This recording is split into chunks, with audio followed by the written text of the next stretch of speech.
கர்த்தருடைய நாமம் மகிமைப்படுவதாக. இன்றைக்கு குருத்தோலை ஞாயிறு. அதனால இன்னைக்கு ஒரு வசனத்தை நம்ம வாசிக்கலாம். மத்தேயு 21வது அதிகாரத்துல 4வது வசனத்தை நான் வாசிக்கிறேன் பாருங்க. இதோ உன் ராஜா சாந்த குணம் உள்ளவராய் கழுதையின் மேலும் கழுதை குட்டியாகிய மரியின் மேலும் ஏறிக்கொண்டு உன்னிடத்தில் வருகிறார் அப்படின்னு பார்க்கிறோம். இயேசு கிறிஸ்து கழுதை குட்டியின் மேல ஏறி வருகிறத பார்க்கிறோம்.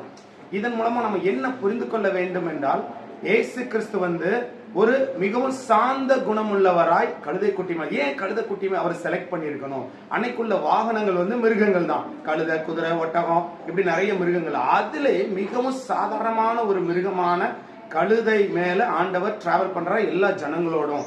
அப்போ எல்லா ஜனங்களோடும் இப்படி டிராவல் பண்ணும்போது நீங்க பாத்தீங்கன்னா எல்லா மனிதர்களும் சமமா இருப்பாங்க. ஏசப்பா கழுதையில உட்கார்ந்துருப்பாரு, பக்கத்துல நிக்கிறவங்க நிப்பாங்க, பார்க்க எல்லாம் சமமா இருப்பாங்க. யாரும் உயர்ந்தவங்களா தெரியாது. ஏன் அவ்வளவு பெரிய வல்லமை மிகுந்த அவ்வளவு அற்புதங்கள் செய்கிற ஏசப்பா கூட மிகப்பெரிய மனிதரா அந்த இடத்துல தெரியாது. அப்படி ஒரு சாதாரண ஒரு மனிதரா இருக்கத பார்க்கிறோம். அப்போ இன்னைக்கு நாம ஆண்டோடைய பிள்ளைங்க எல்லா மனிதர்களோட எல்லா மனிதராய் ஒரு சாதாரண ஒரு மனிதராய் நம்மளை காட்டணுமே தவிர நான் ஒரு உயர்ந்தவன் என்பதை போல காட்டக்கூடாது.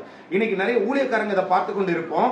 ஊழியக்காரங்க எல்லாம் ஏதோ மற்றவர்களும் நமக்கோ ஏதோ வித்தியாசம் இருக்க மாதிரி, நம்ம ஏதோ பெரிய ஆட்கள் மாதிரி, உங்களோட நாங்க பெரிய உயர்ந்தவங்க, அதனால நாங்க இப்படி பெரிய கனம், நாங்க உள்ள வந்தா எங்களுக்கு மாலை போடணும், எங்களுக்கு எலும்பி நிக்கணும், உட்காரணும், இப்படின்னு நிறைய ஒரு ஒரு பெருமையோடு இருக்கிறத பார்க்கிறோம். இல்ல, ஏசப்பா எல்லாரோட பெரியவர். அவர் அந்த இடத்துல உங்களான ஒரு சாதாரண ஆள் என்று இருக்கிற மிகவும் குட்டையான ஒரு கழுதை குட்டியின் மேல ஏறி வருகிறார். அப்போ பக்கத்துல நிற்க எல்லாருக்கும் சமமாய் உள்ளவன் தான் நான் அப்படின்னு சொல்லிட்டு இயேசு கிறிஸ்து அன்னைக்கு இந்த நாளில் டிராவல் பண்ணியிருக்கிறார். இன்னைக்கு நாமும் இதன் மூலமா தெரிந்து கொள்ள வேண்டிய விஷயம் என்னன்னா, நாம் இயேசுவை போல தாழ்மை உள்ளவராய் நாம் வாழணும். ஆண்டோடைய பிள்ளைங்க எல்லாரும், ஊழியக்காரங்களோ விசுவாசிகளோ தாழ்மை உள்ளவர்களா இருக்க வேண்டும் என்பதை கற்றுக்கொள்ள வேண்டும். கர்த்தருடைய நாமம் மகிமைப்படுவதாக. ஆமென், ஆமென்.